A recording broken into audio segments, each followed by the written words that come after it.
Hello everyone, welcome back to my YouTube channel. सबसे पहले तो चैनल का नाम बदलना पड़ेगा बिकॉज अब मैं कैट के लिए प्रिपेयर तो कर नहीं रही हूँ, तो ये नाम का कोई सेंस नहीं है। सेकेंडली, आप मुझसे पूछो मेरे मार्क्स से पहले ही बता दूं कि मुझे खुद मेरे मार्क्स नहीं पता है। जिस दिन स्पॉन्चशीट आई थी I was not at home, and by the time I reached home मैंने लॉग इन किया शाम को तो एक्सेस नहीं हो रहा था। एंड फिर उनका ऑफिशियल नोटिफिकेशन आ गया था कि 3 तारीख को रिस्पॉन्चशीट आएगी। सो या वेटिंग फॉर 3 दिसंबर। अभी भी ऐसे बच्चे हैं जिनको मार्क्स पता नहीं है, और अब तो और ज़्यादा टेंशन हो रहा है बिकॉज जैसे जैसे मार्क्स आ रहे हैं, अनएक्सपेक्टेड मार्क्स आ रहे हैं, और ज़्यादा डर लग रहा है। बट एनीवेज, मार्क्स अच्छे आए बुरे आए जैसे भी आए, स्नैप का फॉर्म भरा है तो स्नैप तो एग्ज़ाम देनी है, तो देनी है तो अच्छे से देंगे। सो ऑलमोस्ट एक हफ्ते बाद, एक हफ्ते का ब्रेक लेके स्टडी से मैं वापस पढ़ने बैठ रही हूँ। मन तो ऑनेस्टली कहूँ तो कम कर रहा है, पढ़ने का इतना नहीं कर रहा है, बट एनीवेज पढ़ना तो है ही बिकॉज मैंने स्नैप का 15 दिसंबर वाला जो स्लॉट है या जो भी कहें शिफ्ट है वो भरा है। और उसके अलावा मैंने कुछ मतलब मैंने एक ही बार अटेम्प्ट देने का डिसाइड किया है, पता नहीं क्या सोच के, बट अब एक ही है तो मतलब उसमें बेस्ट देना ही पड़ेगा। तो एनीवेज कोई चॉइस नहीं है, बट अच्छे से पढ़ना पड़ेगा।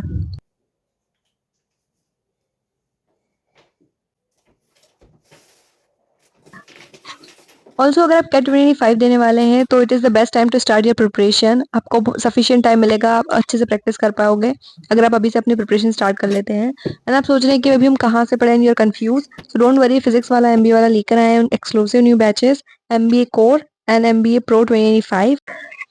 सो इन बैचेस की ओरिएंटेशन होगी एंड क्लासेस ऑलरेडी स्टार्ट हो चुकी है, तो प्लीज़ जल्दी से एनरोल कीजिए। और इसके जो फीचर्स है वो तो बहुत ही अमेजिंग है। लाइक आपको जो इनके पोर्टल है उस पे अपने कॉन्सेप्ट रिलेटेड जितने भी डाउट्स हैं वो पूछ सकते हैं। आपको फ्री एक्सेस मिलेगा कैट के सेक्शनल टेस्ट मॉक सीरीज में, एंड वीकली प्रैक्टिस टेस्ट होंगे with analysis, mock test series मिलेगी with percentile predictor. Also MBA pro batch में आपको इन सभी बेनिफिट्स के साथ एडिशनल बेनिफिट्स भी मिलते हैं, लाइक जैट मैट स्नैप जैसी एग्जाम्स की प्रिपरेशन कराई जाती है। आपको फिजिक्स वाला के स्पेशल किचन फीचर्स का एक्सेस मिलता है, और बहुत सारे फीचर्स का एक्सेस भी आपको मिलता है। And the best part, MB pro जो आपको 36.99 में मिल रहा था वो सिर्फ अब आपको 17,999 में मिल रहा है। एंड इसके साथ एमबीए कोर जो आपको पहले 18,999 में मिल रहा था वो सिर्फ 9,999 में मिल रहा है। इतना ज़्यादा डिस्काउंट, इतना अमेजिंग डिस्काउंट मिल रहा है, तो please please enroll now. Also इनके साथ ही अगर आप स्क्रीन पे मेंशन किया हुआ कूपन कोड यूज़ करते हैं तो आपको एडिशनल 500 रुपीज़ ऑफ मिलेगा। एंड इन सब के सारे लिंक मैंने डिस्क्रिप्शन में मेंशन कर दिए, तो प्लीज़ जाके देखिए और अभी इनरोल कीजिए।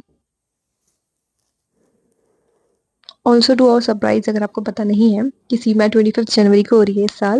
लास्ट ईयर 15 इसी साल सॉरी 15 मई को हुई थी, बट 2025 में वो जनवरी 25 को होगी ऐसा नोटिफिकेशन आया है। सो पता नहीं क्यों इसी बार उनको सरप्राइज देना है कि जल्दी कर लेते हैं, तो उसकी भी प्रिपरेशन करनी है। लाइक मैं आज स्नैप का पढ़ रही हूँ, बट मेरा यही टारगेट रहेगा कि मैं जैट का और सी मैट का और स्नैप का एक साथ सारे मतलब रोज थोड़ा थोड़ा तीनों का पढूं। बिकॉज अगर मैं ऐसे इस तरीके से अप्रोच लूंगी कि 15 तक मेरी स्नैप हो जाएगी तो मैं पूरे स्नैप का पढ़ती हूँ, देन अगेन 15 डेज के बाद जैट होगी, जैट फर्स्ट वीक में होती है जनवरी के, तो जैट का पढ़ लूंगी, देन रिमेनिंग 20 डेज सी मैट का। तो लाइक उससे मुझे नहीं लगता कि इतना कुछ फायदा होगा, मैं किसी भी बेस्ट नहीं कर पाऊंगी। एंड पता नहीं क्यों मेरा ज्यादा फोकस इस बार सी मैट पे है, because last year also I had given CMAT and थोड़ा अच्छा परफॉर्म किया था मैंने, तो मुझे लगता है मैं वहाँ ज़्यादा अच्छा कर पाऊंगी।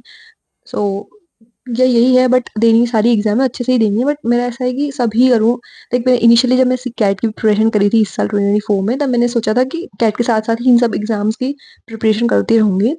बट पता नहीं मिड ऑफ द अगस्त जब मैं आई तो मुझे लगा कि नहीं, मैं कैट में अच्छा कर रही हूँ तो मैं कैट पे फोकस करती हूँ, अदरवाइज मैं बिगाड़ लूंगी एग्जाम, तो मैंने सब कुछ छोड़ दिया। वैसे तो लाइक सिलेबस सेम होता है, बट सब एग्जाम की एक अलग अप्रोच होती है, अलग स्ट्रेटेजी होती है, अलग थोड़ा सिलेबस अलग होता है, एग्जाम के टाइमिंग्स अलग होते हैं, तो थोड़ा थोड़ा हर एग्जाम अलग होती है एक दूसरे में। तो वही जो मैंने मिस्टेक की थी वो मैं नहीं करूंगी कि मैं लाइक स्नैप करूँ फिर जैड करूँ या फिर तीनों में ही कुछ नहीं कर पाऊँ। सो बिकॉज इन सब का जो सब्जेक्ट्स है ना कहीं रिलेट कर रहे हैं स्नैप जैट और सी मैट के। Like general awareness I think कि कुछ क्वेश्चन जैट में भी आते हैं, देन एक डिसीजन मेकिंग जैट में होता है, then innovation and entrepreneurship CMAT में होते हैं। तो ये सब जो टॉपिक्स हैं उनको लेके चलूंगी बिकॉज अच्छा परफॉर्म करने का लाइक आई डिसाइड, तो ये सब करना है। तो आज तो स्नैप करना है तो मैं स्नैप का आज पहले मॉक टेस्ट दूंगी, दे रही हूँ इनफैक्ट।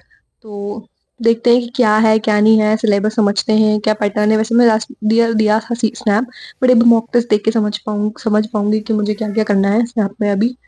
और या उसके बाद मैंने सिलेबस भी शेयर किया लास्ट में इस वीडियो के, जो मैंने 2-3 वेबसाइट से लाइक देख के जो कॉमन बहुत सारे टॉपिक्स थे वो लिखे हैं, नोट डाउन करें। सो ऑफिशियली इसका सिलेबस क्या है वो मुझे तो नहीं मिला, उनके ऑफिशियल वेबसाइट पे। तो जो भी है मैंने यहीं से देखा है। एंड ऑल्सो मैं यूट्यूब से ही, अभी 15 दिन ही बचे हैं स्नैप को, तो स्नैप तो मैं यूट्यूब से ही करने वाली हूँ मोस्टली। जो टॉपिक्स लाइक स्नैप में ज़्यादा कुछ एक्स्ट्रा नहीं है, लाइक जो इंग्लिश के जो टॉपिक्स हैं वो हैं। उसके अलावा लॉजिकल रीजनिंग और क्यूए में तो वही है जो कर चुके हैं कैट के लिए, तो इट्स नॉट डिफिकल्ट। और जो एलआर में कुछ टॉपिक्स हैं जो छूट गए थे कैट में जो नहीं आते, वो सब कवर करने हैं। सो आई थिंक मुझे लगता है स्नैप इजी है करने के लिए, तो वो करूंगी। सीमैट में मैं सब सोच रही हूँ कोई सी भी, मतलब कुछ तो कोचिंग इंस्टीट्यूट्स के परचेस करूँ, मॉक्स वगैरह नहीं, आई मीन रिसोर्सेज वगैरह। बिकॉज जीके अगर की हम बात करें तो जीके बहुत ही वास्ट सिलेबस है। एंड उसको कवर करना, सब कुछ कवर करना 2 महीने में तो मुश्किल ही है। सो आई थिंक वो लोग इम्पोर्टेंट जो सीमेट के पॉइंट ऑफ व्यू से रहते हैं, वो आई थिंक प्रोवाइड कर सकते हैं पीडीएफ वगैरह। तो मैं सोच रही हूँ अभी तक क्या करूँ क्या नहीं करूँ, तो वो मैं परचेस करूंगी शायद सीमेट का। और या अभी बहुत सारी चीजें दिमाग में चल रही है, तो थोड़ा टाइम लग रहा है उन सबको कैलकुलेट और एग्जीक्यूट करने में। तो यही है। और जैड का भी अभी मैं सोच ही रही हूँ इनफैक्ट। देखते हैं अभी क्या होता है, तो स्नैप का थोड़ा ट्राई करते हैं। सो मैंने मॉक टेस्ट दिया था, तो मेरे आए हैं 29 marks out of 60। Okay, not good but anyways. तो जो मुझे दिखा कि इंग्लिश वाला जो सेक्शन है बीए वाला, वो थोड़ा मेरे लिए ट्रिकी जा रहा है, पता नहीं क्यों। बट मेरे 10 आई थिंक मैंने 10 मार्क किए थे, 4 ही करेक्ट है उसमें से। And logical reasoning and QA was doable, very easy. बस थोड़ा सा स्पीड में इंप्रूव करना है, तो आई थिंक यही मैं 15 डेज करूंगी मेजरली। एलआर और क्वांट्स में की स्पीड थोड़ी और ज़्यादा बढ़ाऊँ। और ये वीए का तो अभी देखना पड़ेगा, सीखना पड़ेगा थोड़ा कि कैसे क्या करना है। और अगर आपको जानना है कि मैं कौन सी वीडियोस देखूंगी अभी यूट्यूब पे स्नैप के लिए थोड़ी बहुत, तो प्लीज़ मुझे बताइए कमेंट्स में, मैं अपनी नेक्स्ट वीडियो में शेयर कर दूंगी डेफिनेटली। सो ये टेस्ट स्ट्रक्चर है जो ऑफिशियल वेबसाइट पे दिया हुआ है कि इंग्लिश से अराउंड 15 क्वेश्चन आते हैं, देन लॉजिकल रीजनिंग से 25, and then DI and concept 20 question आते हैं। और ये सिलेबस है जो मैंने थोड़ा बहुत नोट डाउन किया था। So yeah, if it helps you then great. Okay, thank you so much for watching this video, and please do like, share and subscribe to my channel.